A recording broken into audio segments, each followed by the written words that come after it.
¿Cuántos en esta sala han leído Guerra y Paz? Bien. Pero a que todos sabéis más o menos Guerra y Paz, Natacha, Piotr, los rusos, Borodino, bla, bla, bla. Pues lo mismo, El tiempo perdido, el Ulises, el Finnegan's Wake. Hay obras que son tan grandes en la literatura que lo importante es saber qué pinta. Por lo mismo nos pasa también en fantasía y ciencia ficción. Ese es el primer disclaimer. Yo no he leído todo aquello de lo que voy a hablar. Por lo cual ya anuncio que en el coloquio, que habrá coloquio, no pienso trabarme en combate singular sobre ningún autor que no sea Tolkien. Probablemente todos habéis leído más a Sanderson, a Ursula K. Le Guin, a todo un inmenso repertorio. En Tolkien, momento Bruce Lee, venid y preguntad. El resto de los autores os reconozco vuestra superioridad sobre mí. ¿Por qué? Porque lo que yo voy a hacer ahora es una charla, no voy a decir superficial, pero sí a la ligera. Y recordad lo que decía Chesterton, los ángeles vuelan porque se toman a sí mismos en la ligera. Lo que vamos a sobrevolar hoy es cómo la fantasía y la ciencia ficción se adentran en el mundo del derecho. 3 enfoques, lo siento, esto es un tío de derecho hablando de derecho, una diapositiva en blanco y negro sin dibujos. Lo mismo le pasa a mis alumnos y mira, acaban el curso y no pasa nada. Derecho y literatura se relacionan de 3 maneras. Lo primero, el derecho regula la literatura. Derechos de autor, censura... Hay muchísimas formas en las que el derecho se acerca a esto. Y nos basta con abrir esta primera edición del Retorno del Rey que yo tengo y vosotros no, para ver que aquí hay un simple símbolo de copyright y que eso ya quiere decir que la legislación se ha ocupado del contenido de este libro. Por ejemplo, cuando yo en Viena hago mi curso sobre Derecho y Literatura en la obra de Tolkien, que tengo 20 horas para explicarlo, pues la primera sesión la dedicamos a ver cómo están organizados los derechos de autor de las obras de Tolkien, quién es el titular de los derechos de los libros, quiénes son los titulares de los derechos de las películas, del merchandising, etcétera, etcétera, cómo los herederos de Tolkien tienen un fideicomiso a través del cual canalizan parte de los derechos de autor. Cómo Tolkien ha sido incluido en las listas de libros que deberían ser prohibidos en determinados países que son la primera potencia mundial, pero que no voy a mencionar, porque son libros peligrosos para quienes los leen. Todos sabéis pues, que la forma más extrema de intervención del derecho sobre la literatura son las quemas de los libros de los nazis. Claro, esto explicárselo en Austria poniéndoles fotos y la legislación en alemán pues siempre es un poco bestia. Pero entonces, quedaos primera idea, la que no vamos a ver hoy. El derecho puede regular la literatura y lo hace efectivamente. Fijaos, por ejemplo, hasta el 2043 yo no podré publicar Mi Señor de los Anillos completado y mejorado.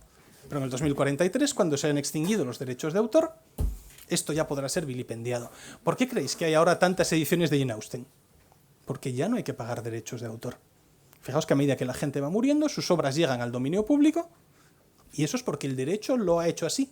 Hasta que Beaumarchais, el autor del Barbero de Sevilla o de las Bodas de Fígaro, no hizo la primera campaña para reivindicar fuertemente los derechos de autor, cualquiera cogía, robaba, imprimía y no pasaba nada. Segunda intervención, derecho y literatura. Los textos legales como textos literarios. Esto ya es más filosofía del derecho. Cómo tenemos que interpretar una ley. Y esto es, por ejemplo, muy conectado con las corrientes que se llaman originalistas en el derecho de los Estados Unidos. La Constitución de 1787 tiene que ser leído, y fijaos que estamos hablando ya del puro texto, como los que la escribieron la concibieron. Es decir, si en 1787 aquellos hombres extraordinarios del Congreso decían que los votos serán de esta manera y los poderes del gobierno serán de esta manera, la técnica del derecho como literatura nos lleva a esa interpretación. Esta tampoco la vamos a ver porque es aburridísima. Pero lo importante es recordarlo, y esto es algo que yo siempre le digo a mis alumnos, lo importante es después de la coma. Lo que una ley dice antes de la coma es irrelevante. Cuando llega al coma, pero ahí está lo que hay que leer. Y por último están los textos literarios como textos legales. El derecho en la literatura, que es de lo que me voy a ocupar yo hoy. Es decir, cuando se describen en libros, en películas, en cómics, en toda forma de reproducción artística, una institución jurídica, tenemos que ver por qué el autor ha hecho esa opción. Cuando se refleja un matrimonio, cuando se refleja una herencia, cuando se refleja una sucesión en el trono, cuando se reflejan los simples apellidos de los hobbits, ahí se está haciendo una opción literaria, pero también una opción quiero representar este hecho jurídico. Quizá conozcáis a Raymond Carr, es el historiador inglés, siempre recomendaba a sus estudiantes, si queréis saber cómo es una sociedad, leed la novela de su tiempo y no a los historiadores de su tiempo. ¿Por qué? Porque aquí van a estar parte de los debates que están fascinando a la gente en su momento, parte de los debates que van a estar interesando a la gente en su momento.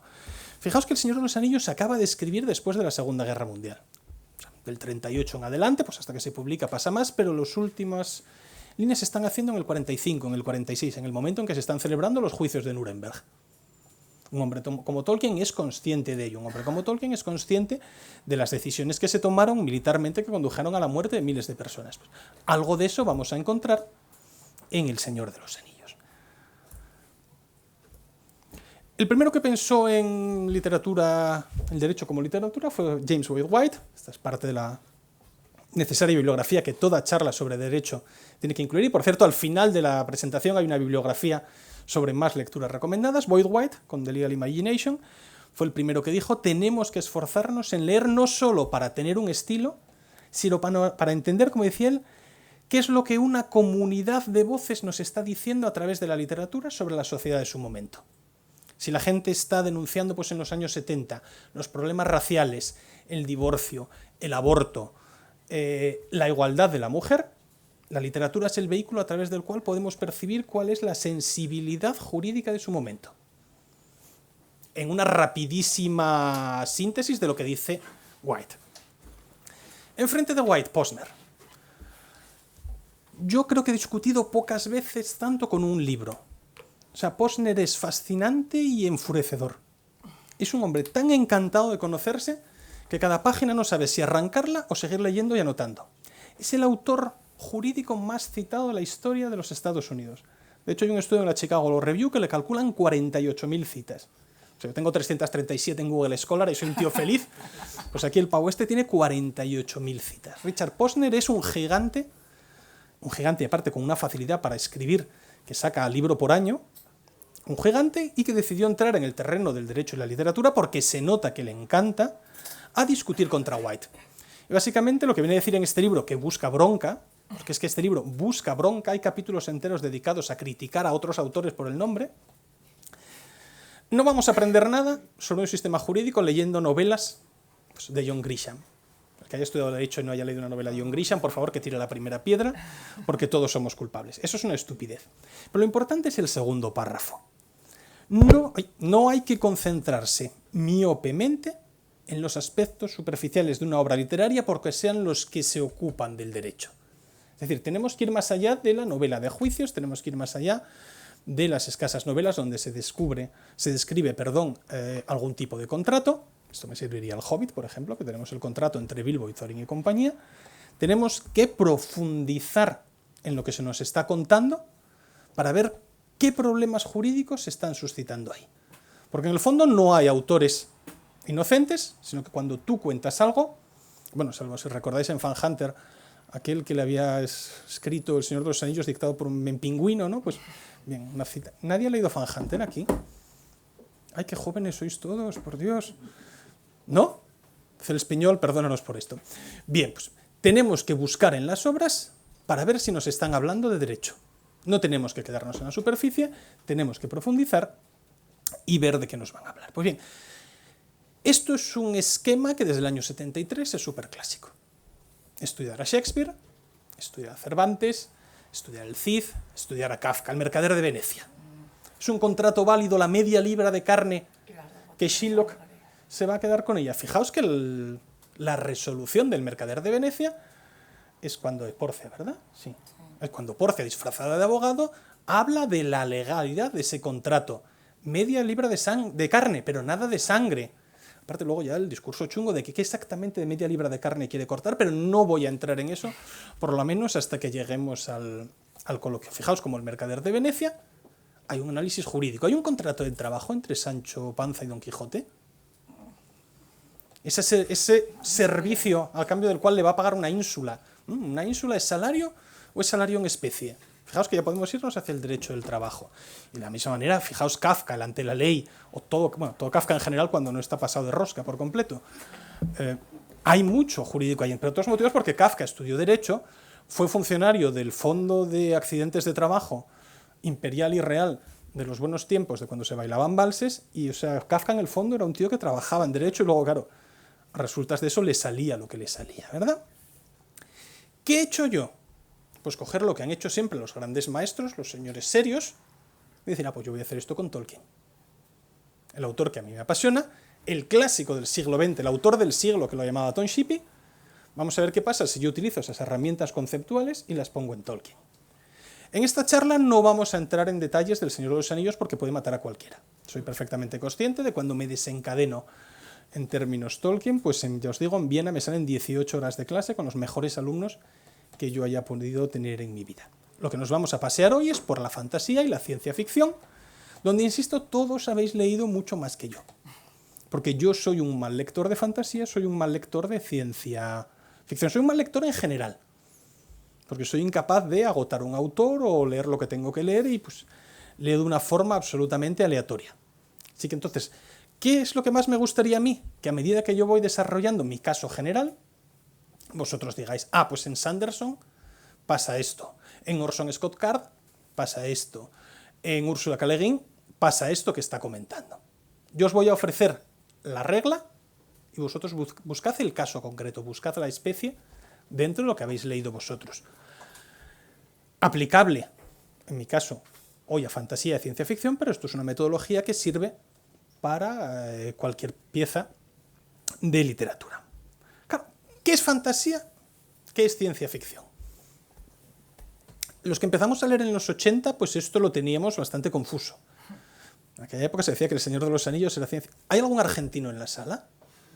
La última vez que tuve esta charla con un argentino empezó a citarme a Borges y que no debería decir ciencia ficción, sino ficción científica o fantasciencia. O sea, tuvimos un debate doctrinal que transmite que esto es fascinante. Bien, fantasía, ciencia ficción.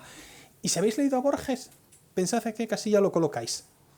Cuando nos habla de esas bibliotecas, cuando nos habla de la Aleph, cuando nos habla de aquel mapa que es tan grande como el imperio mismo que está mapeando.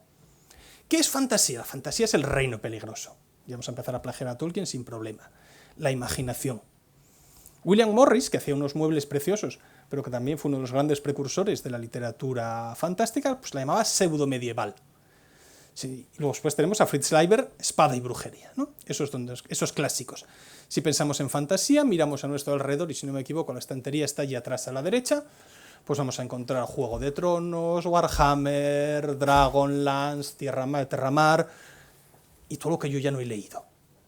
Drizzt Do'Urden, Los Reinos Olvidados, esa fantasía donde hay gente por ahí con cotas de malla y espadas mágicas que en algunos casos hablan.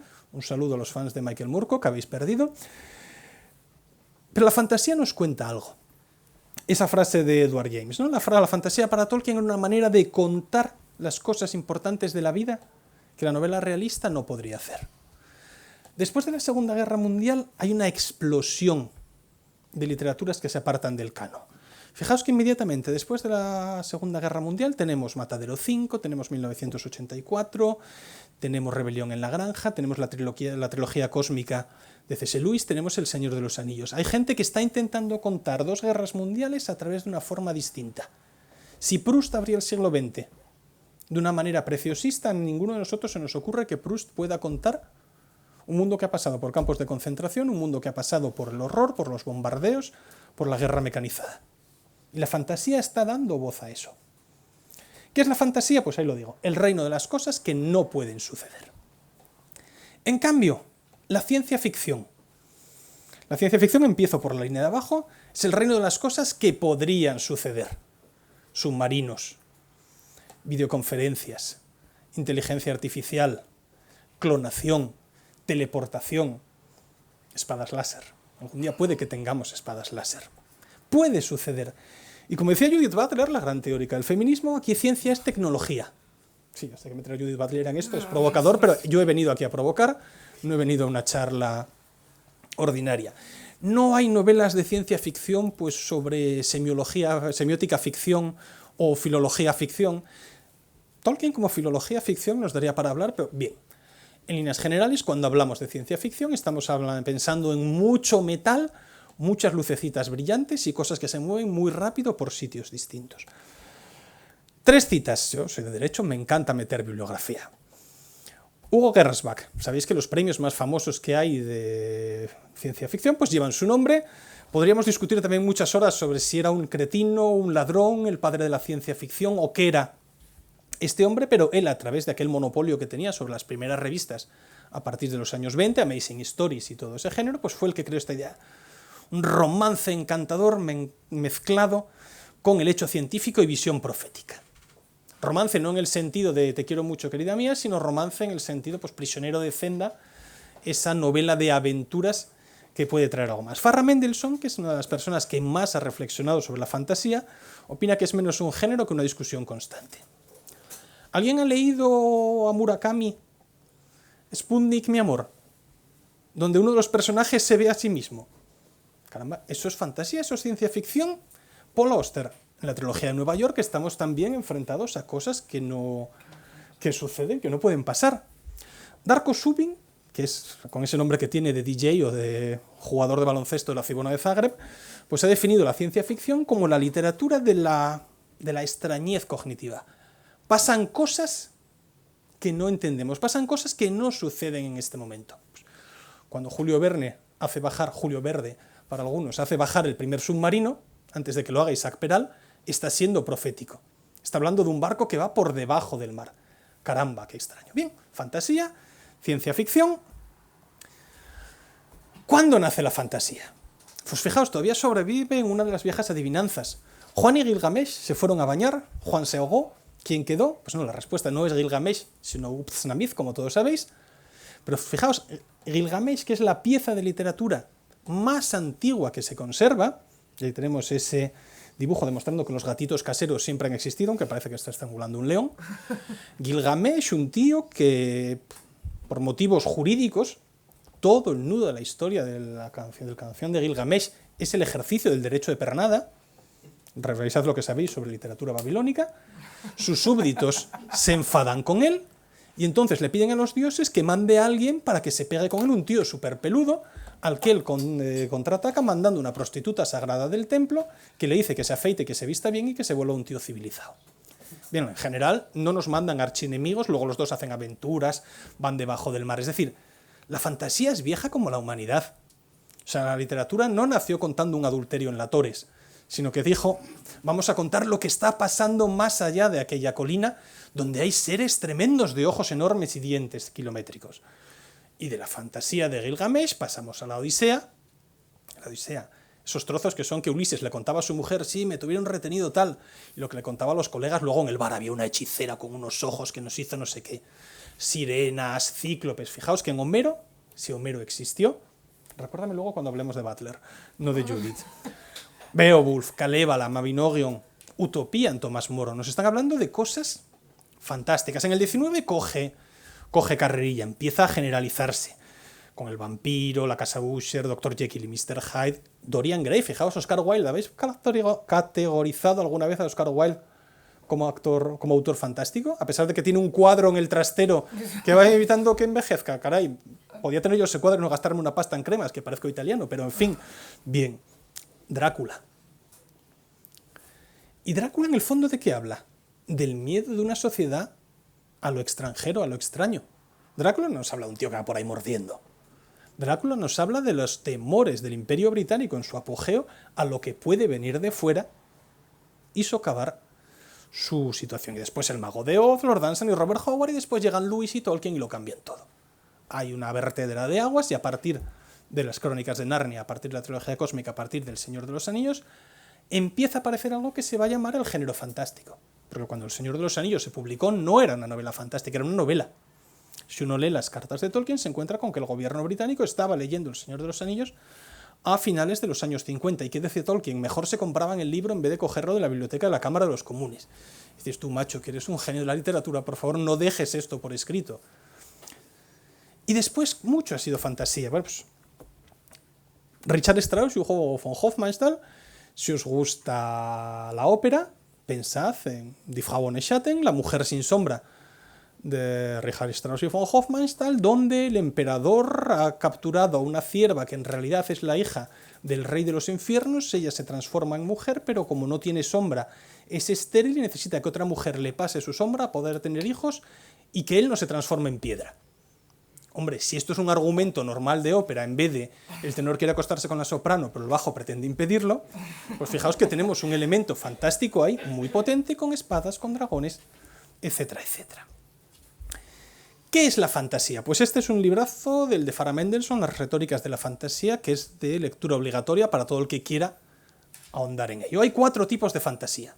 7 grandes constructores a ojo, 4 tipos de fantasía. La gesta de portal. Los protagonistas atraviesan un portal y se embarcan en grandes aventuras. Las crónicas de Narnia. Inmersiva. Todo pasa en un sitio que nos es ajeno.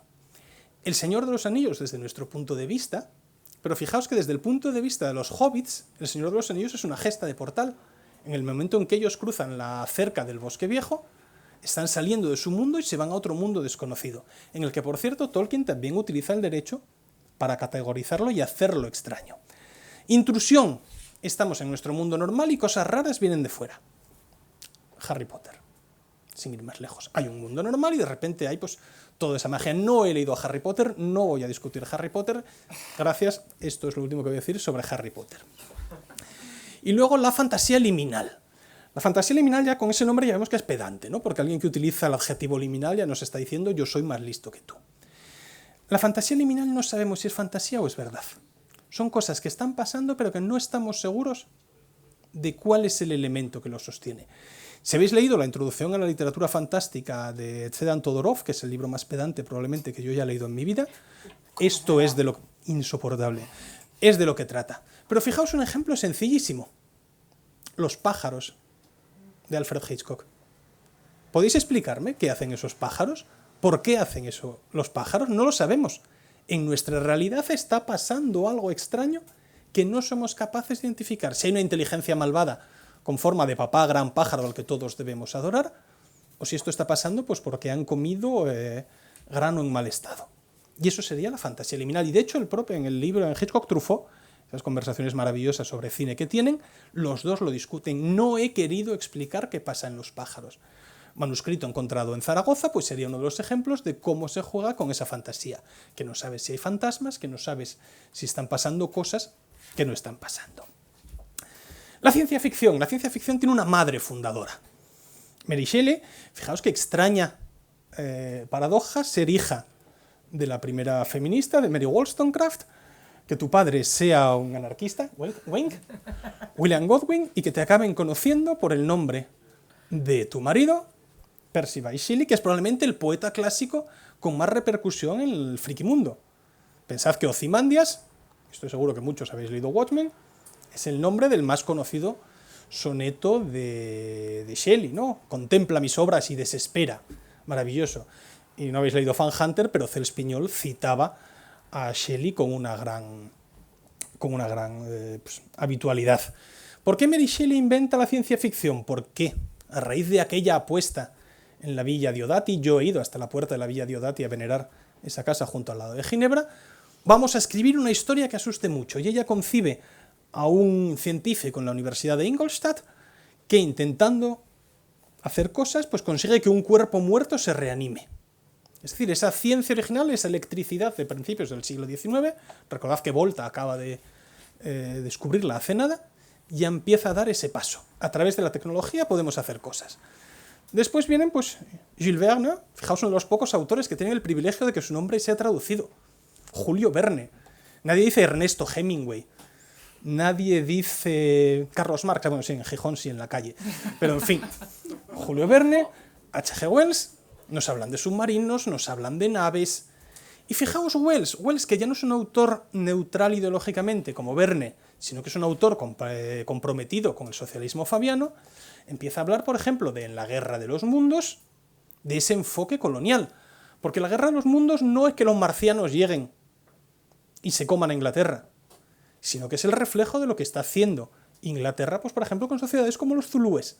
De lo que nos habla la Guerra de los Mundos es de colonialismo, de relaciones de poder y de una manera de entender el imperialismo. De esos libros pasa a las revistas, esos fanzines, esos Amazing Stories. Gernsback y Campbell, que van a dar el sitio para que publiquen, Asimov, Heinlein, Lovecraft. Es decir, la ciencia ficción durante ese tiempo va a estar concentrada en el pulp. Va a ser un género que nadie se toma en serio.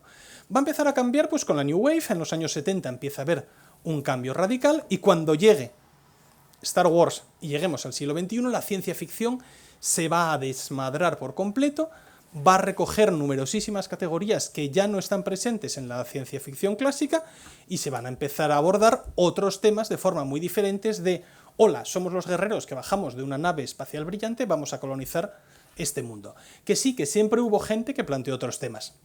Leemos las Crónicas Marcianas de Ray Bradbury y nos están contando temas muy distintos que Isaac Asimov. Pero a partir de los últimos 50 años, la ciencia ficción ha sido la vía de expresión de numerosísimas inquietudes. Bien, después de este rollo de 29 minutos, vamos a entrar en el tema que nos concierne derecho y política en la fantasía. Claro que ningún autor de fantasía se va a dedicar a escribir leyes, se va a dedicar a escribir contratos, o sea, el contrato de los hobbits. Es decir, tenemos que bucear para encontrar los rasgos del derecho en este tipo de obras. Tenemos que seguir aquel enfoque que nos daba Posner de escarbar un poco y a ver qué consigues encontrar. Pues como dicen ahí, Buldy Vint, toda la fantasía es política, y quizás pues, cuando piensa que no lo es. Bien, ¿cuál es mi planteamiento? ¿Cómo empecé yo con Tolkien? Donde hay sociedad y derecho, recordad, esto es una charla de derecho, tiene que haber palabras en latín obligatoriamente. Si tú describes un reino, estás dando a entender que hay un rey y que tiene que haber un sistema que distinga cómo es nombrado el siguiente rey. Si es un rey electivo, fijaos simplemente, nos podemos ir a Warhammer. ¿Os acordáis de Karl Franz y su grifo maravilloso? Karl Franz es un emperador al que han elegido. ¿Ven? Entonces eso quiere decir que hay electores que tienen unas reglas de procedimiento, etcétera, etcétera. ¿Por qué en Tolkien esto es fabuloso? Bueno, pues porque Tolkien es un constructor de sociedades tremendo, y entonces muchísimos detalles ya nos reflejan hechos jurídicos. Fijaos, por ejemplo, en un detalle tan nimio como el hecho que los hobbits tienen apellido y el resto no. ¿Por qué los hobbits tienen apellido? Porque hay Bolsón, Brandigamo, Ciña Tiesa, Casadura, Ganapié. Nadie va a gritar Ganapiés. Me habéis decepcionado, maldición, no sois unos frikis de verdad. Porque eso es lo que los hace próximos a nosotros. Nosotros entramos en la Tierra Media a través de los hobbits que beben cerveza, como los ingleses de su momento, que están en ese jubileo de diamante hipotético y que tienen apellidos. Fijaos, Frodo es Frodo Bolsón en la comarca y en Bree, donde ese sistema impera, pero en cuanto Frodo deja Bree, pasa a ser Frodo hijo de Drogo, que es como le llama Elrond. Estamos pasando de las familias horizontales, la gente que comparte un apellido, y sabéis la obsesión de los hobbits por esto, la que nos es familiar a nosotros, y si la gente tiene apellidos es porque alguien ha dicho que tengan apellidos, a la familia vertical. Aragorn, hijo de Arathorn, Frodo, hijo de Drogo. Y Frodo sigue siendo Frodo, hijo de Drogo, hasta que vuelve a la comarca, hasta que vuelve a su naturaleza, hasta que vuelve a su normalidad. Así que fijaos cómo un hecho como la normativa sobre filiación está siendo utilizada por Tolkien como una herramienta para esto. Y lo mismo pasa con el calendario, con la bebida. Si queréis en el coloquio podemos abundar en esto. La fantasía es de lege lata, es decir, la fantasía mira hacia atrás, el lenguaje del bardo, me gusta decir a mí, y examina las instituciones jurídicas que conoce. Los reyes, las reinas, las princesas, la nobleza, las iglesias. Acordaos aquel despiporre de Lenium de David Eddings, donde se inventaba aquellos concilios, aquellas elecciones papales en un mundo donde lo que había era el Velium, ¿no?, que hacía magia. Tampoco habéis leído David Eddings. Muy mal, muy mal. Estáis leyendo todos cosas modernas, ¿eh? Hay que leer más mala fantasía clásica. Casi todo es medieval. Porque lo que están pintando pues son esas instituciones conforme a lo que decía Morris. Derecho y gobierno, como digo ahí, no son el núcleo de la historia. No vamos a encontrar ninguna novela fantástica que trate sobre derecho. Pero claro, a veces el derecho sí que puede ser un elemento muy importante en la narración. Fijaos en El Señor de los Anillos. Hay hasta 6 episodios donde alguien desobedece la orden de un superior para tomar una decisión que favorece a la compañía, la desobediencia puede ser buena. Claro, y esto lo está escribiendo un hombre que vivió masacres en la Primera Guerra Mundial. Un hombre que salió de la Primera Guerra Mundial con la mitad de sus amigos muertos, a partir de órdenes dadas por idiotas. Y esto, fijaos lo bien que lo ha plasmado la última escena de Blackadder, si habéis visto esa maravilla de serie de Rowan Atkinson. La última escena es absolutamente conmovedora, pero nos está contando lo mismo que Tolkien sobre el horror de la guerra. Claro, ¿qué es lo primero que hace Aragorn? Y fijaos que he conseguido decir Aragorn y no Aragorn, como aquellos que leímos el libro al principio y no sabíamos cómo se pronunciaba, ¿verdad? Aragorn, capital Zaragoza. Pues lo mismo. Es juez. Fijaos, el rey que es juez, no hay separación de poderes. Qué absoluto cliché medieval que nos lleva a Salomón, ya mucho más allá en el tiempo, pero que nos lleva a San Luis de Francia. El rey que imparte la justicia. Y lo primero que hace es el juicio de Beregond, que nos sale en las películas. ¿Recordad? Denethor se pasa del todo, decide que se va a inmolar en la pira junto con su hijo, hace que sus sirvientes lo lleven para allá y entonces Beregond, un hombre de a pie, un soldado raso, decide, influido por Pippin, influido por Gandalf, que esto es una locura y se carga a los otros para salvar a Faramir. Claro, macho, has abandonado tu puesto y has matado a alguien. ¿Y qué dice Aragorn? Recordad, es una primera edición que yo tengo y vosotros no. Por tu espada, Beregond, hubo sangre vertida en los recintos sagrados, donde eso está prohibido. Además, abandonaste tu puesto sin la licencia del señor o del capitán. Por estas culpas, el castigo en el pasado era la muerte. Por lo tanto, he de pronunciar ahora tu sentencia. Fijaos que tenemos dos tipos penales aquí. En primer lugar, hubo sangre vertida en los recintos sagrados. Estamos juzgando a Beregond porque ha herido o matado a alguien, o estamos ante una tipología religiosa de has profanado los recintos sagrados. Y fijaos que esto es puro Deuteronomio. No comerás búho, no harás sándwiches mixtos. Aquí está diciendo, si somos kosher no podemos comer un sándwich mixto, pero en fin. Pero el otro, siguiente punto. Abandonaste tu puesto sin la licencia del señor o del capitán. Deserción. ¿Os dais cuenta que estamos mezclando un tipo penal clásico religioso con un tipo penal militar moderno, la deserción? Por estas culpas el castigo en el pasado era la muerte. Hombre, ejecutar a alguien por desertar parece bastante salvaje. ¿Sabéis qué pena contenía el Código Penal Militar vigente durante la Primera Guerra Mundial para el ejército inglés? El tiempo en el que Tolkien estaba alistado. La muerte. Tolkien está reflejando en el juicio de Beregond las situaciones que él vivió en la Primera Guerra Mundial. Está haciendo ver cómo la desacralización y la deserción las llevan a la muerte. Y fijaos, desde el punto de vista, el castigo en el pasado era la muerte, está mal traducido. En inglés, The Punition of All, lo que está diciendo es que la fuente del castigo es la tradición jurídica. Bien, no me voy a meter en los charcos de todo lo que está mal traducido a propósito del derecho en El Señor de los Anillos, ya me he despachado abundantemente por escrito. Por cierto, en el Hangar Rebelde no venden mi libro, pero podéis comprarlo por internet. Por lo tanto, fantasía, si creamos cortes del Rey Arturo, estamos creando las sociedades que la soportan. En líneas generales, y aquí me encanta esta portada de los libros de Terramar, y encima para mí tiene un significado especial. Me compré esta edición, que es la edición completa ilustrada, con los derechos de autor de la 9ª edición del Manual de Derecho del Trabajo que dirijo, con lo cual fue transformar mi oficio en mi pasión. Es una edición preciosa. Úrsula K. Le Guin es un coloso. Es decir, una colosa suena realmente mal, siento utilizar, ¿verdad? Pues esto es como decir que binario o binaria utilizando los dos adjetivos, no voy a hacerlo. Bien, Úrsula K. Le Guin es colosal.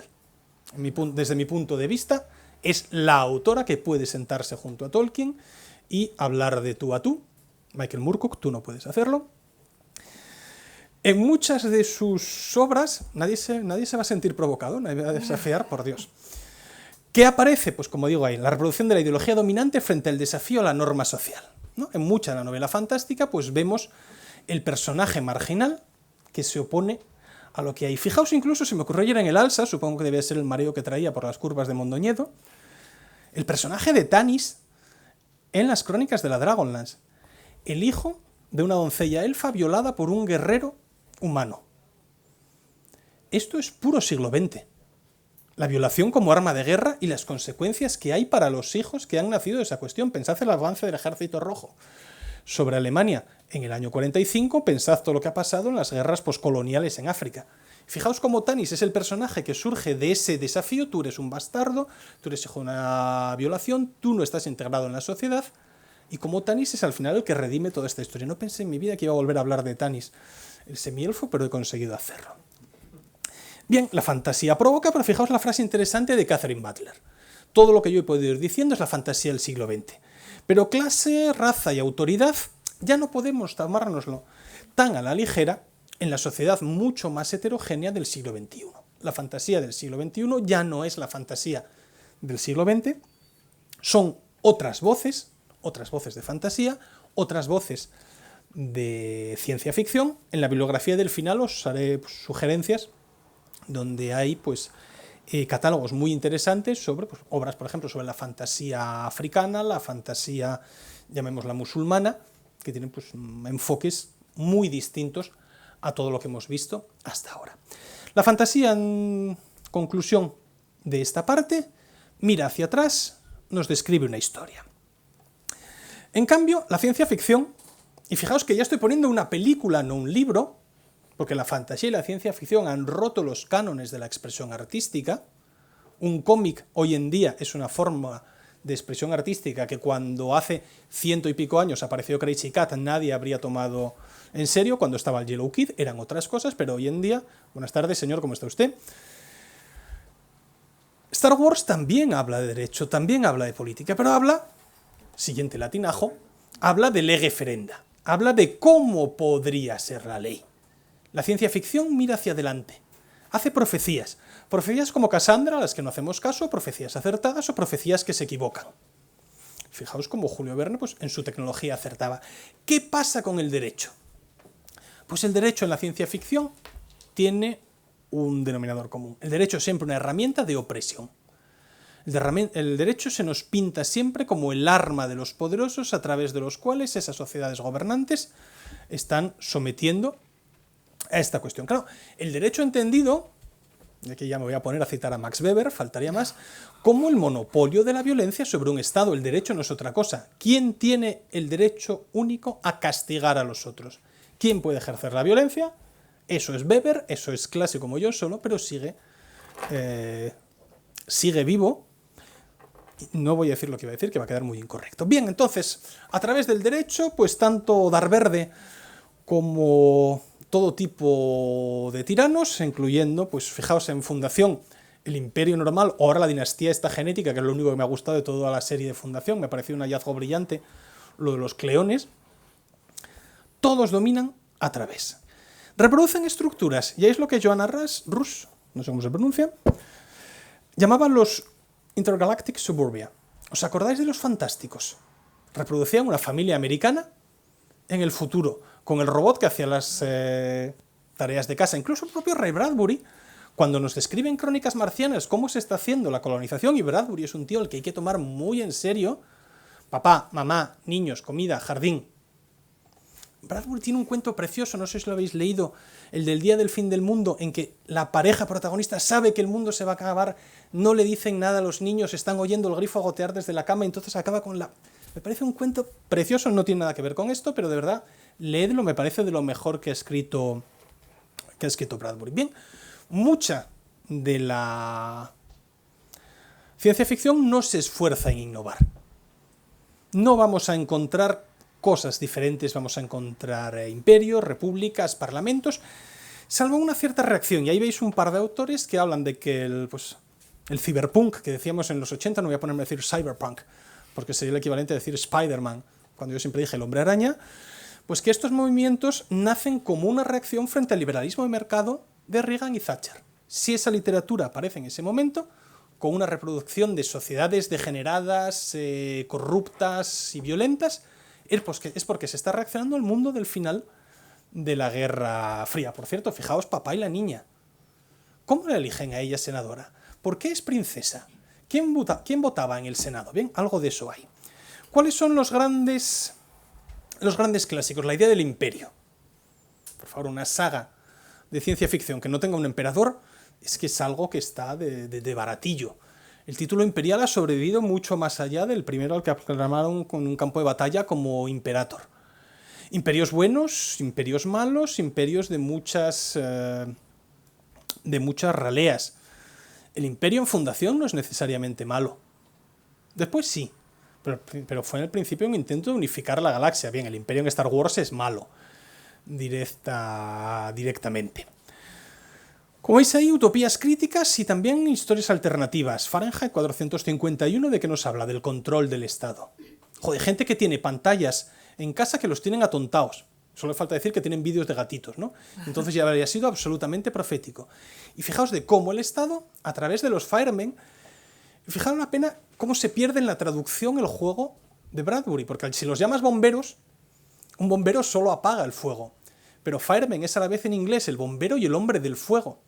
Y vemos como entonces los bomberos, en vez de proteger, protegen de esa manera pues tan tajante, cortando. Espero tener tiempo el año que viene para escribir un articulillo sobre Fahrenheit 451 desde el punto de vista legal. Ya lo tengo leído, releído y reanotado y comparado con la película de Truffaut, así que espero que si el derecho del trabajo me deja en paz, lo cual aprovecho, no me invitéis a dar charlas de derecho del trabajo, poder dedicarme a esto. Pavana. Pavana no la he leído, pero es una historia alternativa en que la Armada Invencible cruza y cruje a los ingleses y se acabó la Reforma. Y como se acaba la Reforma, no hay revolución industrial. Fijaos el puente de la Torre con esas banderitas. Entonces hay una Inglaterra españolizada que el mundo se ha desarrollado de forma completamente contraria. Esto también lo hacen los historiadores serios, se llama escribir contrafactuales, y yo creo que es en Taurus, hay uno dirigido por Niall Ferguson, donde Santos Juliá contribuía con un capítulo que habría pasado si la República hubiera ganado la guerra. El poder distópico del Estado. Utopía todos sabemos que lo inventó Tomás Moro. ¿Sabéis quién inventó la palabra distopía? Fue John Stuart Mill, el filósofo político del siglo XIX, el primero que lo utilizó en una sesión de la Cámara de los Comunes. El Estado es malo. El Estado es malo porque el Estado se ha transformado en el Leviatán. No es que sea un Estado tan grande que todos sean hospitales y escuelas, sino que es un Estado corrupto, recaudador, que aplasta la libertad de expresión. En definitiva, mucha de la ciencia ficción me atrevo a decir que es libertaria.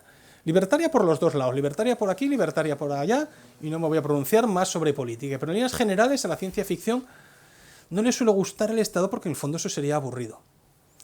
Hay un cuento corto maravilloso en el que una Bene Gesserit va a pedir una ampliación del descubierto de su cuenta bancaria, que es la única vez en la que yo he visto una descripción de algo prosaico, pero claro, el robot ZX7 se dirigió al consultorio a recoger su ración de aceite y después pasó a recoger a sus robotitos, pues la escuela no es un gran tema, ¿no? Es mucho mejor que el robot esté corrupto y descubra de repente que están pasando cosas malas. El ejército, pues en el fondo, monopolio de la violencia. ¿Qué hacemos con ello? Fijaos que dos visiones están enfrentadas. Star Trek contra tropas del espacio. Star Trek tiene una inspiración Naciones Unidas potentísima. La visión de las Fuerzas Armadas, empezando por el Enterprise, que está allí, es una visión positiva, muy cascos azules. Buscamos...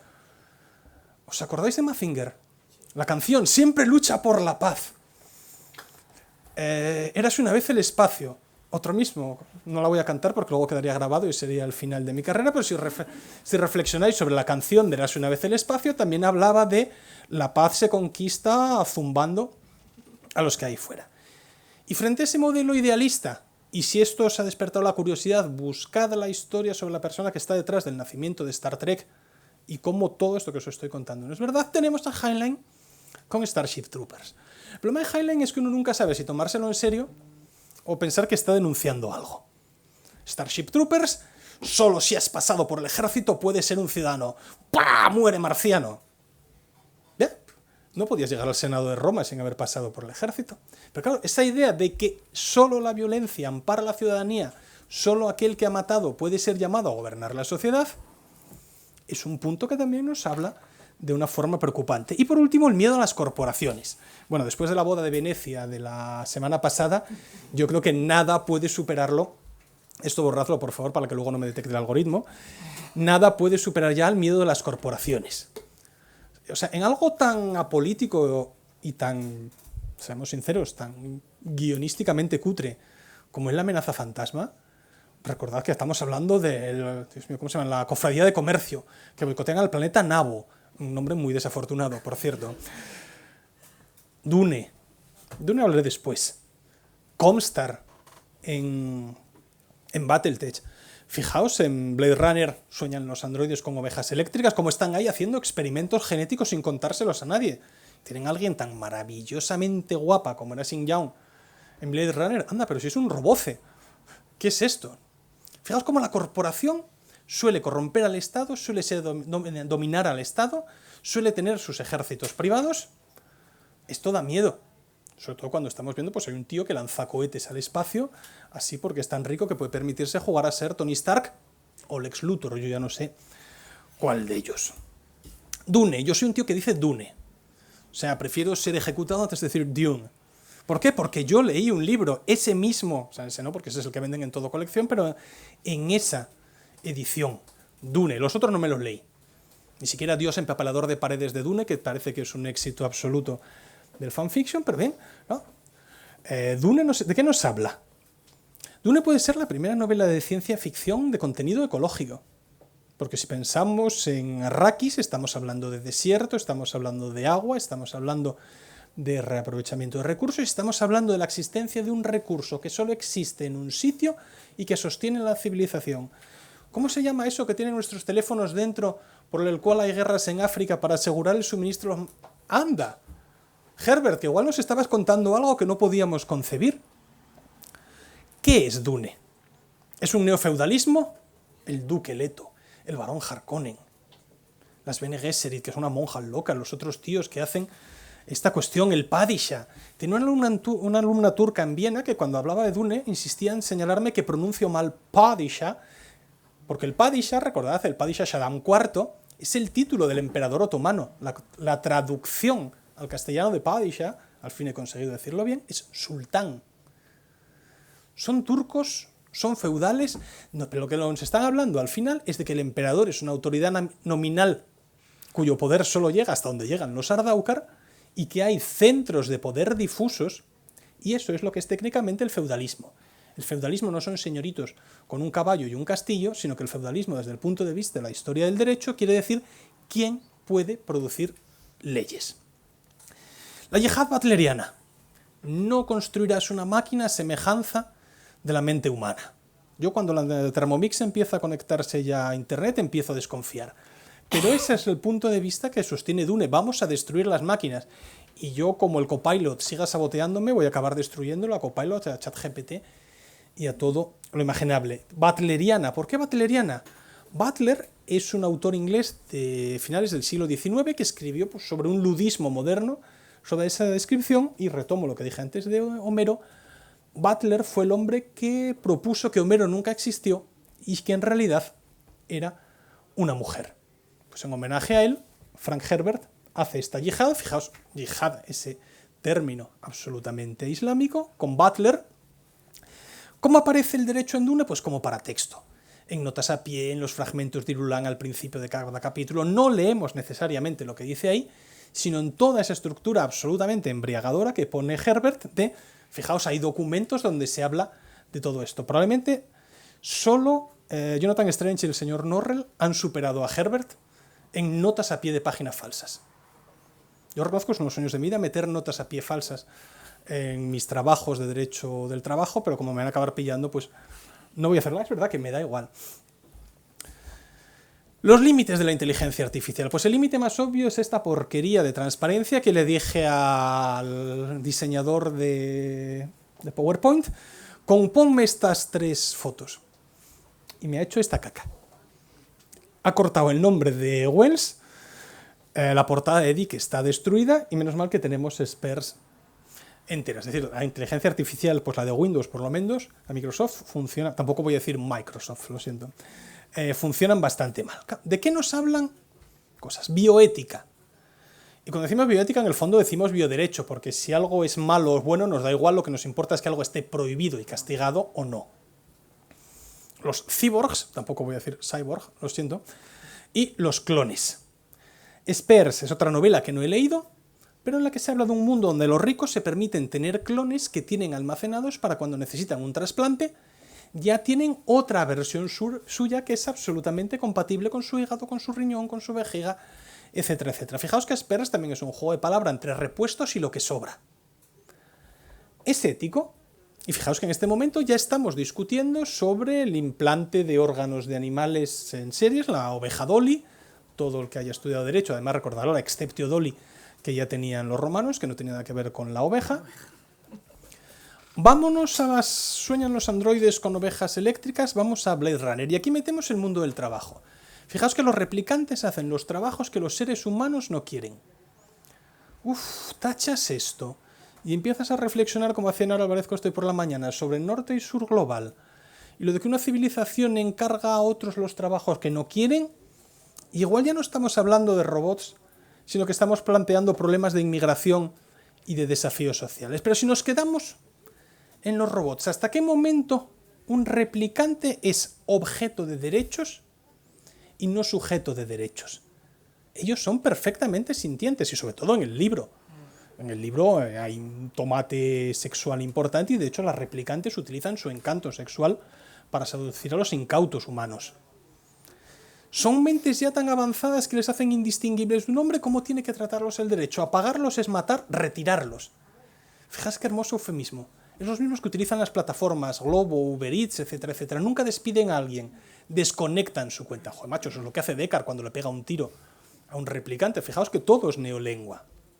Así que entonces la inteligencia artificial, la bioética y todas sus consecuencias jurídicas también está ahí. La guerra de los mundos, ya os lo adelanté antes, relaciones raciales y colonialismo. Un poco de esto hay, pero voy a tirar para adelante porque si no, no acabo.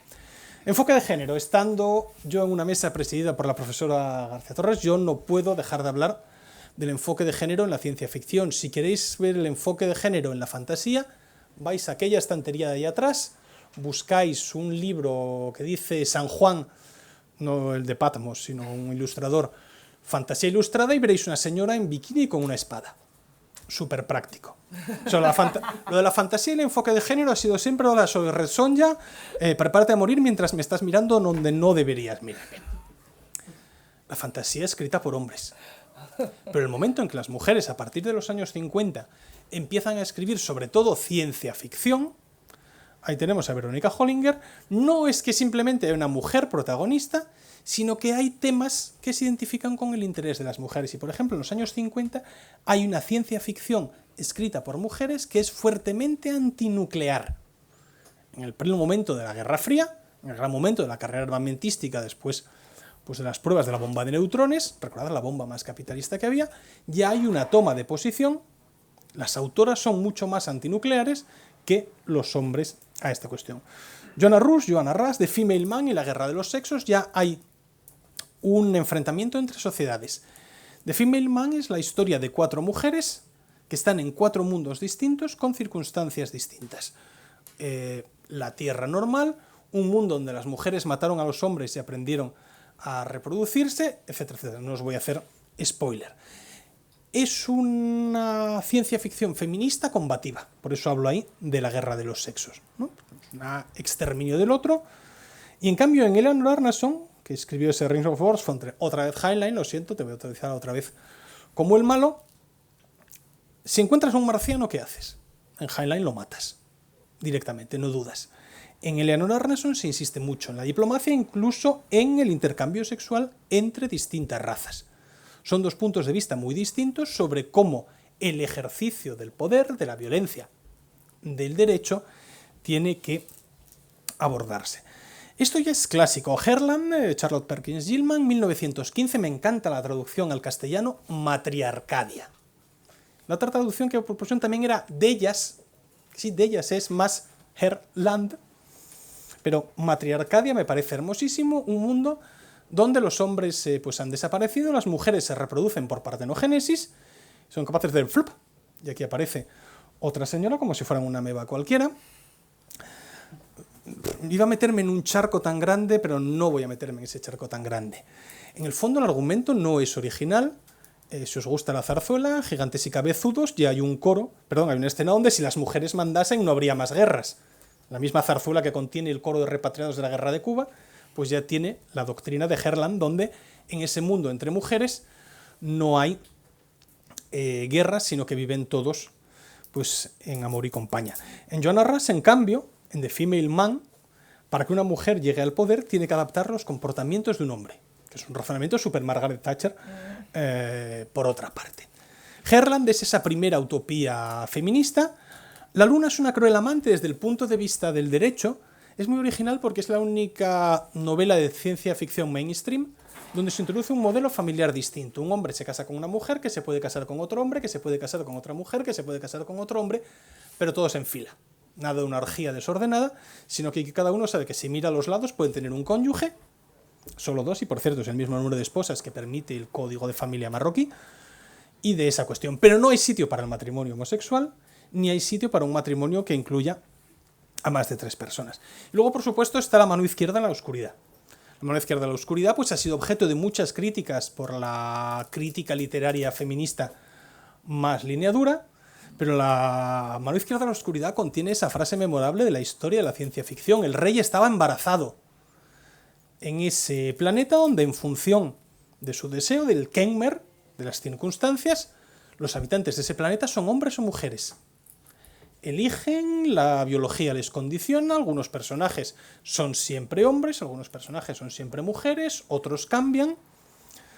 Bien, pues como desafío a todo lo que se había escrito sobre género en el momento en que Ursula K. Le Guin escribe esto, pues resultó algo realmente moderno. Por otra parte, en el Silmarillion, ese libro que aquí la profesora García Torres no quiere leer, se nos dice que los Valar no son ni hombres ni mujeres, sino que simplemente adoptan la forma que más les apetece. Tolkien, autor trans, no vamos a discutir en este momento.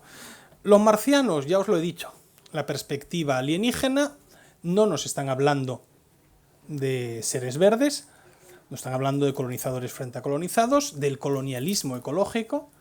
Si habéis visto la última temporada de Doctor Who, esto reaparece con ese planeta que es utilizado por una fábrica de jabones o de perfumes para las flores que tienen ahí y masacran a toda la población para transformarlo en una jardinería.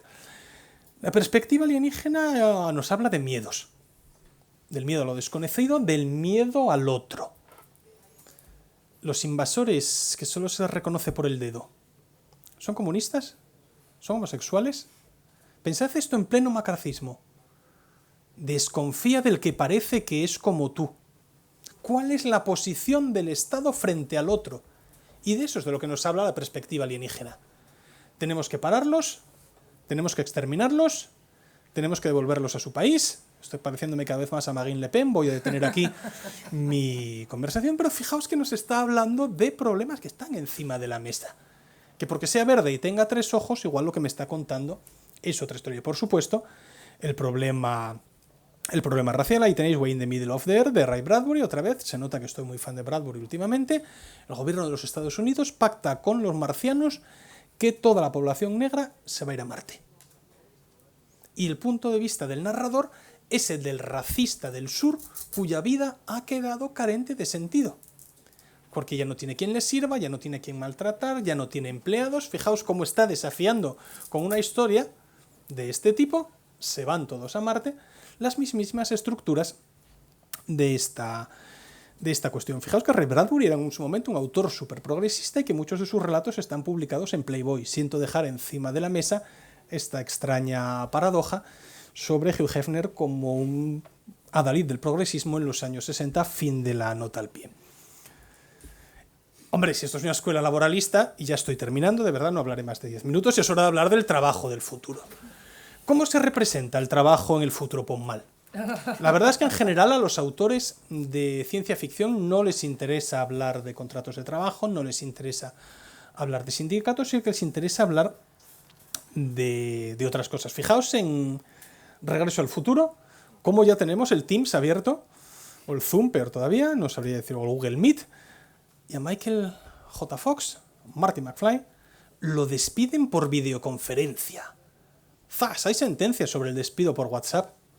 O sea que fijaos cómo esto ya nos está hablando y nos está hablando. Fijaos lo que hablaba hoy por la mañana en Álvarez Cuesta sobre la soberanía sobre el tiempo de trabajo, sobre cómo por la noche aquí el jefe se le mete en el salón a Marty, como estamos hablando de teletrabajo, de medios de control, etcétera, etcétera. Yo no puse esa estrella de la muerte ahí, pero el que no conozca el diálogo en Clerks sobre, claro, ¿y qué pasa con la segunda estrella de la muerte? Está en obras, está llena de trabajadores, está llena de contratistas. O sea, si en el fondo leemos Star Wars desde una perspectiva cínica, habla de un chico de campo al que un fanático religioso convierte a su credo para que cometa actos terroristas.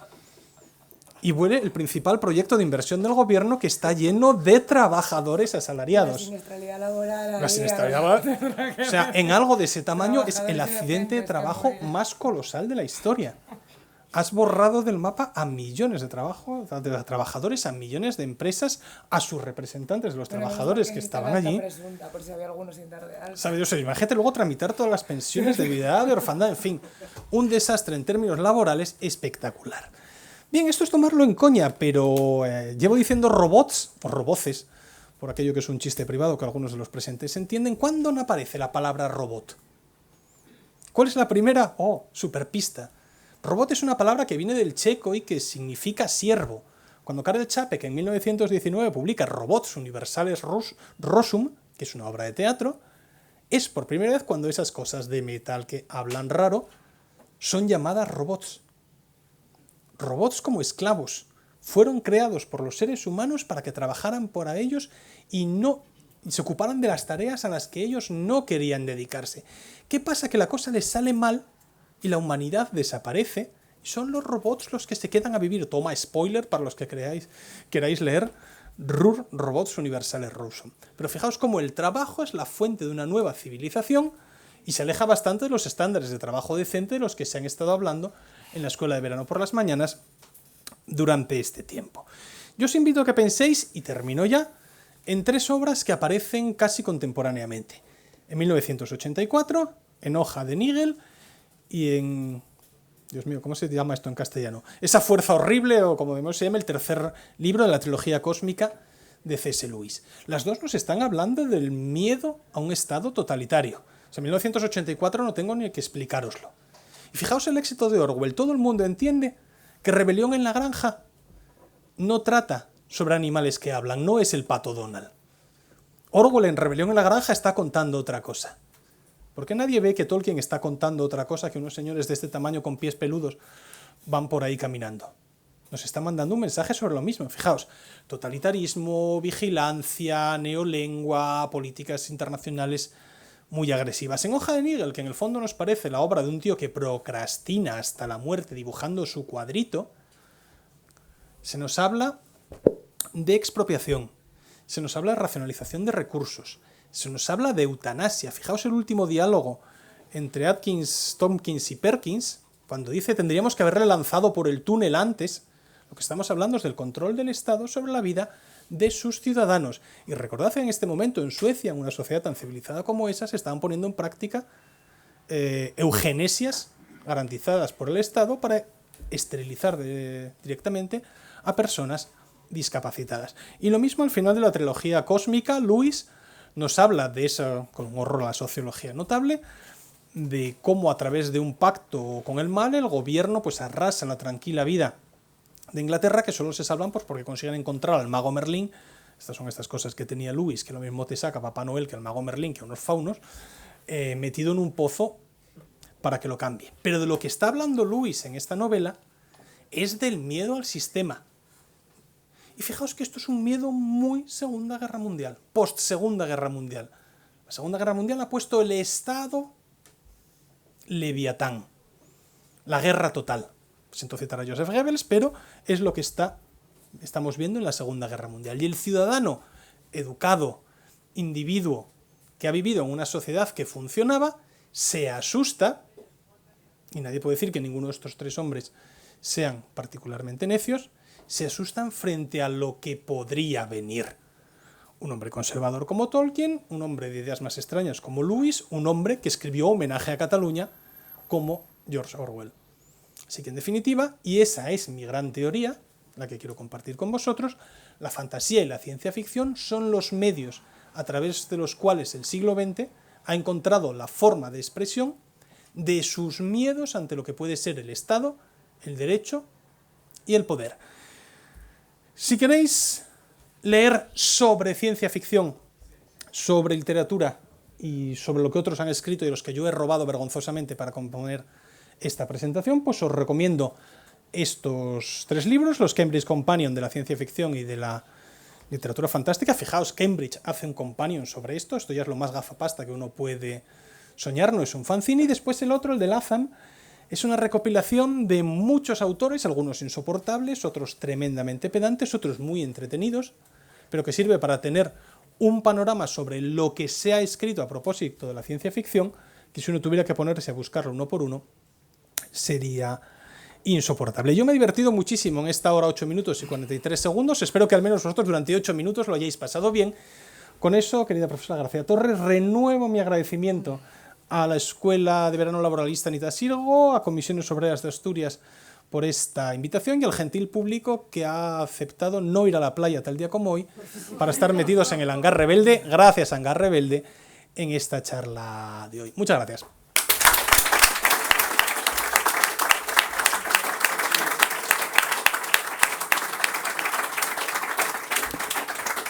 Bueno, si alguien quiere pelear con Chema, es su momento. Creo que tenemos un rato para preguntas, cuestiones, inquietudes, insultos variados. Insultos, descalificaciones.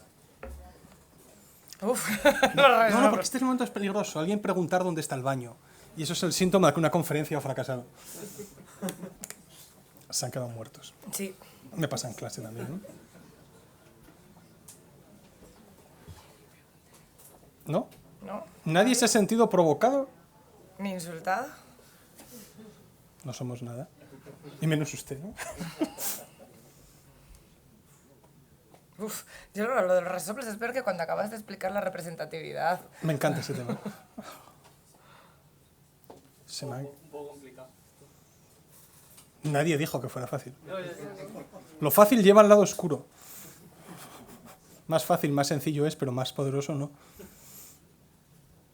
Oye, Chema, voy a comentarte Venga. yo una cosa. No, es que cuando... Bueno, he estado pensando la calificación está entre la ciencia ficción y la fantasía y estoy de acuerdo, pero cuando ahora has revisado, yo lo llevo al derecho del trabajo, porque no soy capaz de evitarlo, cuando has repensado lo de los replicantes, que ya esto lo dijo Amado también, sobre si eran inmigrantes ilegales, incluso dónde estaban los límites de los robots, y quién pone el límite, claro que es algo que nos interpela hacia el futuro con la inteligencia artificial, ¿no? ¿Cuándo vamos a dejar de ser objeto para pasar a ser sujeto de derechos?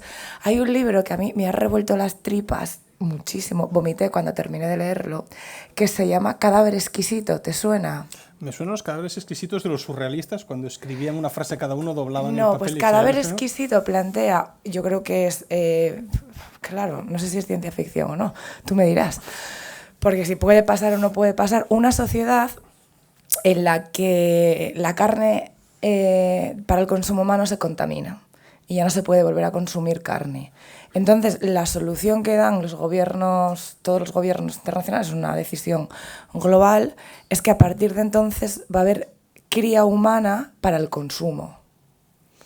Entonces, es que el libro es muy heavy. Entonces, lo que se crean son humanos que van a seguir siendo sujetos de derechos y humanos que están destinados a la carne. Y se les arranca la lengua para que no puedan hablar, porque los que considera que lo que se les hace humanos es el hecho de poder hablar. Y son criados directamente para el consumo. Y ahí hay el que está acelerado para que sean comestibles en 10 años y luego lo que es las reses buenas, que son las que tienes que esperar que tengas 15, 20 años, que un desarrollo tal, que son carísimas, prácticamente inalcanzables para nadie y que además tiene también una cuestión de género porque se utiliza incluso a veces para familias que no pueden tener hijos, que sean vientres de alquiler y arrancarle los hijos, ¿no?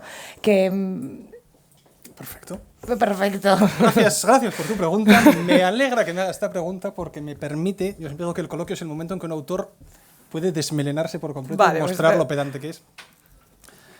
Hay un libro en Civitas, Gracia y Justicia en los manjares, los contactos entre la gastronomía y el derecho. Lo tengo ahora en el sofá. Yo, ¿por qué preguntaré nada? Voy por el capítulo 1 donde nos habla ¿por qué no comemos carne humana? Sienta mal. Es tóxica como la carne de búho si la comes en el desierto, tal y como dijo Jehová. He dicho Jehová. Ha dicho Jehová. No me apedrean. Mira, ya, si no me apedrean con esto, nunca lo hago. El tabú del canibalismo es viejo como el derecho. Que se lo diga a Marvin El Harris. derecho occidental. En determinadas culturas, y lo siento, ahora llega Marvin Harris, comerte a tus enemigos muertos suponía captar sus fuerzas. Hay culturas donde te comes el cerebro de los ancianos para heredar su sabiduría. Así que en el fondo, si comemos chata roja y no a una señora que pase por ahí, utilizando tu enfoque de género, es porque hemos pactado eso. O porque Jehová nos dijo que no lo hicieron. Ha dicho Jehová otra vez. Son humanos porque hablan. Eso es un chiste de Tolkien. El nombre que se dan los elfos a sí mismos son los Quendi, los que hablan. Se identifican a sí mismos de esa manera. Así que entonces yo creo que aquí hay alguien haciendo un chiste oculto, o yo aparte soy capaz de encontrar chistes ocultos sobre lo que a mí me gusta en cualquier sitio, ¿no? Pero vamos, ahí lo que está planteando es un problema... Yo te diría que fantasía y ciencia ficción no son ya categorías puras, porque se puede jugar con las dos cosas.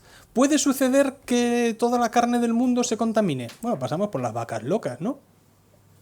Si yo os contara cómo era el pulpo después de la pandemia en Galicia, yo no vi ejemplares más colosales, el pulpo y todo el marisco era colosal. ¿Por qué? Pues no lo comíamos porque se había decretado que no lo podíamos comer porque no se podía pescar. Es decir, el derecho claro que entra en la comida y nos prohíbe comer a hombres. Hombres y a mujeres, por supuesto. ¿Es ciencia ficción? Es derecho ficción. Pero para nosotros está prohibido porque partimos de nuestro enfoque judeocristiano occidental. Hay muchas culturas donde el canibalismo se sigue promoviendo. Viven. ¿Les llegaron a condenar? Pues yo te diría que eso es un delito de profanación de cadáveres de manual, ¿no? Porque ¿os acordáis de este actor cuyo nombre he olvidado que parece que también intentó comerse a alguien? He olvidado su nombre porque no he visto una sola de sus películas, pero hay gente todavía a la que el rollo del canibalismo le va a principios de este siglo, o alguien que puso un anuncio de busco persona a la que devorar. Y algún idiota fue. Bueno, la gente ve un anuncio y hace cualquier cosa, ¿eh? ¿No? La señorita enseña el búlgaro y era un idioma, ¿no? Pues lo mismo. Así que entonces el canibalismo, desde mi punto de vista positivista, a Hans Kelsen le gusta esto, no comemos carne humana porque el derecho nos ha dicho que no comamos carne humana. Pero no porque comer carne humana, siempre te he dicho, te vuelve loco. Me vuelve loco el foie gras. Pero claro, en otros términos distintos. No hay una prohibición biológica de comer carne humana, sino que es una no casarte con la hija de tu hermano, ¿no? Cosa que los Habsburgo no hacen. Pues es exactamente el mismo tipo de regla. Incluso más fácil prohibir casarte con la hija de tu hermano que el canibalismo. Esto borradlo, por Dios. Bueno, hablabas de Starship Troopers y dentro de la propia película y de la novela hay un determinismo genético en función de un test que te dice hacia qué lado militar puedes optar si vas al ejército o no. Entonces, ¿cómo entraría eso dentro de la fuente? Yo recuerdo cuando en 1993, un saludo a Lidia, que en aquel momento ya me conocía, me llegó la carta del Ministerio de Defensa para ir a tallar. Dios, el miedo cuando me pusieron la cosa y me midieron y... sí, puedes ir para la mili. Determinismo genético, pues si hubiera, ¿os acordáis de tiene fiebre, le falta un dedo, etcétera, etcétera? Algo de eso hay ya en nuestras historias de reclutamiento. Ahí es genética, pero fijaos, por ejemplo, la historia del hijo de Rudyard Kipling. El hijo de Rudyard Kipling, que tiene un poema precioso, My Boy Jack, y que después hay una película, fue declarado inhábil para el servicio. Pues porque era corto de vista, ¿no? Como se me quitan a mí las gafas. Y el padre consiguió que le reclutaran en uno de los regimientos de la Guardia, y el cadáver del hijo nunca se llegó a encontrar, murió en combate. Fíjate cómo ahí no ver es lo mismo que el determinismo genético. Tú no vales para ser un soldado. Si Kipling hubiera respetado el determinismo genético, nos habríamos perdido esa preciosidad de poema de cuando la marea me dirá que ha sido de mi hijo, no en esta marea ni en la siguiente. Así que entonces Heinlein ahí lo que hace es, desde mi punto de vista, tecnologizar Algo que ya ha existido. Fijaos, cuando los reyes de Prusia reclutaban como granaderos a hombres que midieran más de 1,80. Genética pura. Que podía ser más listo, más tonto. Pero si eras así de alto, ibas a Potsdam. Y si no, te ibas a otro lugar. Así que en el fondo, otra vez, están jugando con algo que conocemos y dándole esa vuelta. Desde mi punto de vista. Pero muchas gracias por la pregunta. ¿Quieres hacer otra? Lo veo en tus ojos, sí. A ver, ¿qué decir? Frikipotear. Por favor, ¿eh? Hay un videojuego que se llama Detroit Become Human, que es de elecciones y precisamente trata el tema de los androides, o sea, es un robot, entonces tienes que ir tomando decisiones, tú escoges cuál y puedes llevar a una rebelión de las máquinas, tipo Skynet, por así decirlo, o a un rollo más pacífico y demás en función de todas las decisiones que tú vayas tomando. Y te refleja un poco pues, Totalmente. Toda la ciencia ficción alerta contra la inteligencia artificial. O sea, nos gobierna un Expresso o Skynet, siempre los robots acaban haciendo algo malo. Salvo, por supuesto, Daniel Olivaum, que es maravilloso, es genial, hola, soy un robot, tengo las 3 leyes, no puedo hacerle nada. Ay, pesado, joder, qué tío. Pero en general, no voy a llamarlo ludismo, con 2 Ds, no ludo de jugar, sino del ludo, la reacción contra las máquinas. Hay una desconfianza frente a la tecnología, porque, como decía el anuncio, que en la potencia sin control no sirve de nada. El siglo XX es el siglo del tanque, el siglo de la bomba atómica, el siglo de la guerra química. La gente que empieza a escribir sobre esto ha visto lo que pasa cuando la creación humana se desmanda. O sea, tú piensas que el gas mostaza, cuando los alemanes lo desarrollan en la Primera Guerra Mundial, surge de un compuesto químico que había sido creado con fines buenos. Yo creo que era un tinte, era la BASF, que sigue funcionando hoy en día, de la que sale ese gas. Así que entonces los autores, concienciados con esto desde mi punto de vista, e insisto, la ciencia ficción es una herramienta de denuncia de los peligros, están preocupados por lo que puede llegar a hacer la cuestión humana. Un cuchillo jamonero te puede ayudar a la mejor merienda posible, pero también puede matar a alguien. Así que entonces esa es la advertencia que yo quiero leer pues, en situación como esa que tú me dices. La tecnología bien usada nos conducirá hacia ese futuro. Y yo no he leído nada al respecto, pero se está trabajando mucho en el transhumanismo. Cuando empecemos a ser todos pues, medio ciborros, esto es lo único que me permite veros.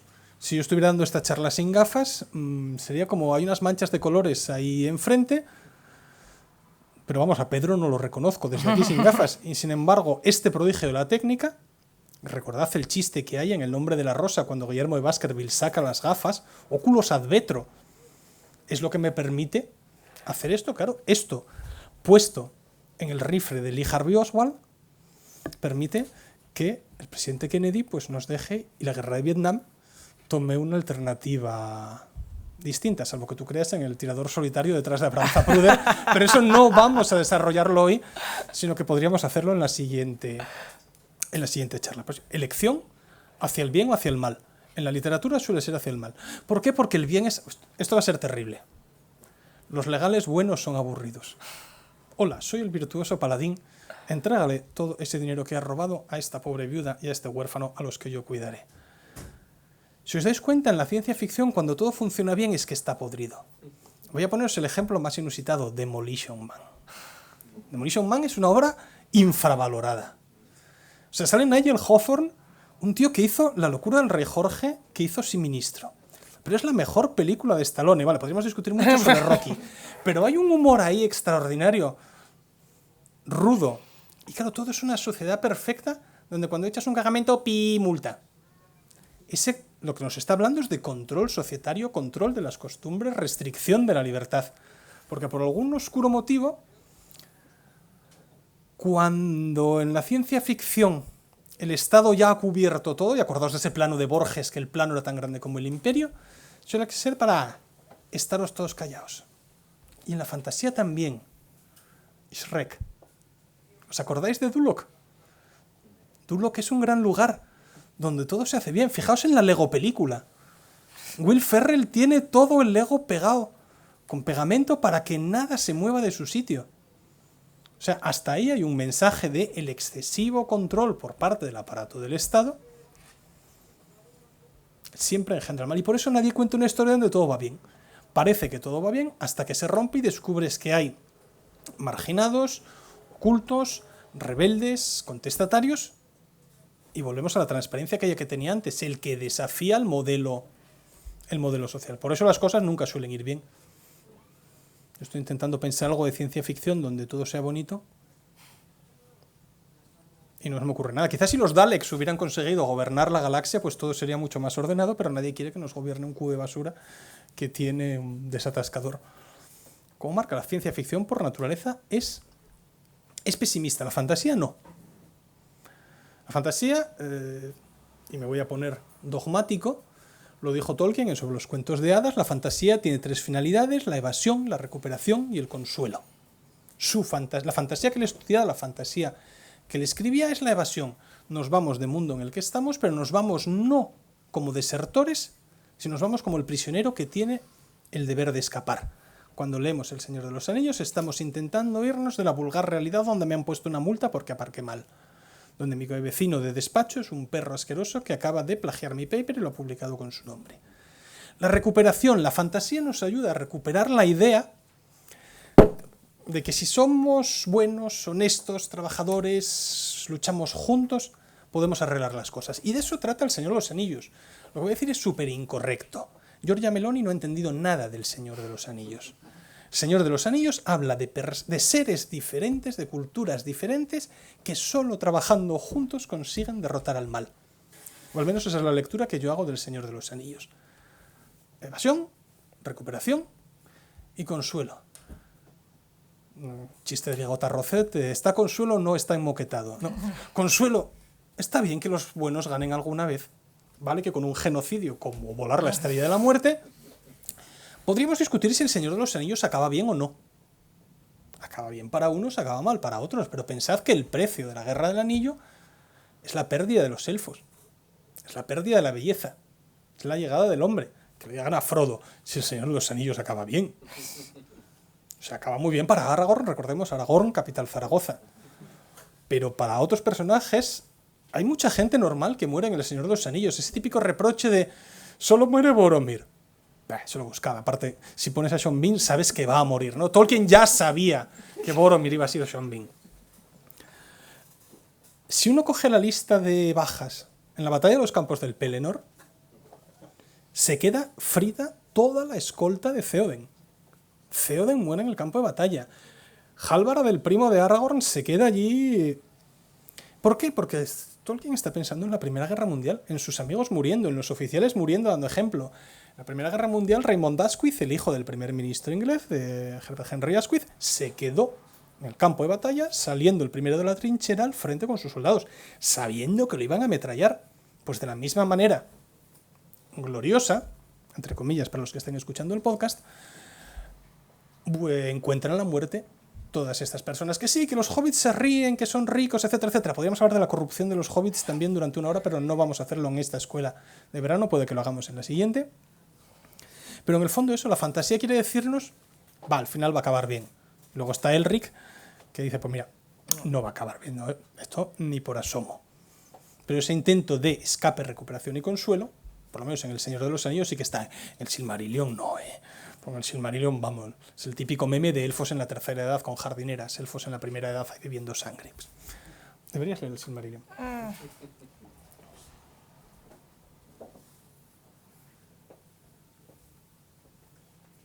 Yo creo que como Enrique VIII no retendremos más tiempo, lo que le decía a sus esposas. Dios mío, no. Sí, esto tiene que ser. Bueno, pues muchas gracias a Chema por estar aquí y ilustrarnos una vez más. Y gracias a todas por haber venido. Pues nada, cerramos por hoy la actividad. Muchísimas gracias.